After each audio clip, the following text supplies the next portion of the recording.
కరీంనగర్ కోతిరాంపూర్ ప్రభుత్వ ఉన్నత పాఠశాల పక్కన వెలిసిన మైసమ్మ తల్లి బోనాల వేడుకలు కనుల పండుగలా కొనసాగాయి. మాజీ కార్పొరేటర్ జంగిల్ ఐలందర్ యాదవ్ ఆధ్వర్యంలో నిర్వహించిన ఈ వేడుకలకు మాజీ మంత్రి గంగుల కమలాకర్ ముఖ్య అతిథిగా హాజరు కాగా కాలనీవాసులు ఘనంగా స్వాగతం పలికి నుదుటిన తిలకందిద్ది మంగళహారతి ఇచ్చి సాల్వాతో సత్కరించారు. అనంతరం అమ్మవారి బోనం ఎత్తుకుని గంగుల ఆలయం వరకు నడుచుకుంటూ వెళ్లి కొబ్బరికాయ కొట్టి మొక్కులు చెల్లించారు. శివసత్తుల పూనకాల మంచి వేడుకలు అత్యంత భక్తి శ్రద్ధలతో కోలాహలంగా కొనసాగాయి. అమ్మవారి పూనక వచ్చిన మహిళా భక్తురాలు అక్కడ శాశ్వత ప్రాతిపదికన ఆలయం నిర్మించాలని కోరారు.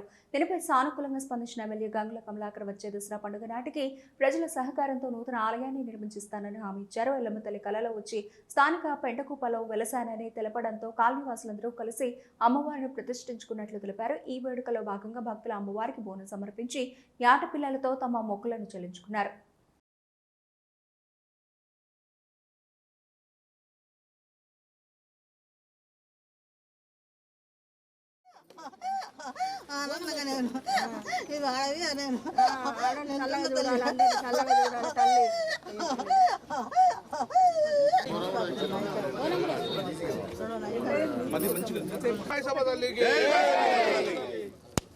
జై మైసమ్మ తల్లి